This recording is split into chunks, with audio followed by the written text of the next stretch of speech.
Dilip sir మాజీ MLC senior ఉద్యమ నాయకుడు మాత్రమే కాదు, టీఆర్ఎల్డీ పార్టీకి రాష్ట్ర అధ్యక్షుడు, కేంద్రంలో వాళ్ళకు మంత్రి కూడా ఉన్నారు.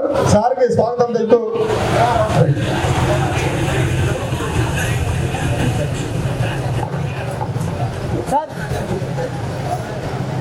ఈరోజు వాస్తవం కూడా స్వరాష్ట్రం తీసుకొచ్చిన నిజమైన నికాలసైన ఉద్యమకారులను చూడాలంటే ఈరోజు ఈ వేదిక ద్వారా ఇక్కడ వచ్చిన వాళ్ళందరూ ముఖాలు ఆ రోజు గ్రామ గ్రామాల పల్లె పల్లెల బట్ట బట్టల ఇది నా ఆత్మగౌరవం, నా తెలంగాణ, నా చావా బతకాలన్నట్టు కూడా కొట్లాడిన వీరులు వీళ్ళందరూ కూడా కాదా?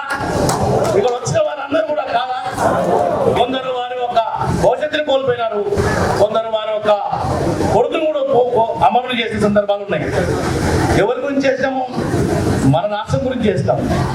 దానికన్నా ముందు ముఖ్యంగా ఈరోజు ఈ కార్యక్రమాన్ని చాలా వాస్తవానికి ఇప్పటిదాకా చెప్పిన ప్రొఫెసర్ గారు వాస్తవాలు చెప్పారు. ఉద్యమకారుల అన్యాయం జరుగుతుంది ఈ రాజకీయ పార్టీల ద్వారా. ఉద్యమకారుల ఉనికిని పోగొట్టద్దు.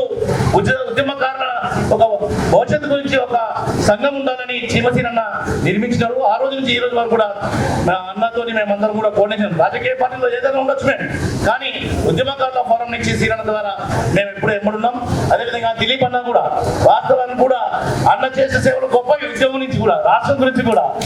అదేవిధంగా మా పురుషోత్తమన్న, శోభరెడ్డి అన్న, అమ్మ, ఇక్కడ చాలా మంది, మా సత్యమామ ఉన్నాడు సినిమా యాక్టర్, ఆ తర్వాత మా మనమ్మ ఉన్నారు, ఉప్పల్ అంటే మొగోళ్ళని పోలీసులు కూడా కొడితే నన్ను కొడితే కొట్టని ముందుండి లాఠీ దెబ్బలు తిన్న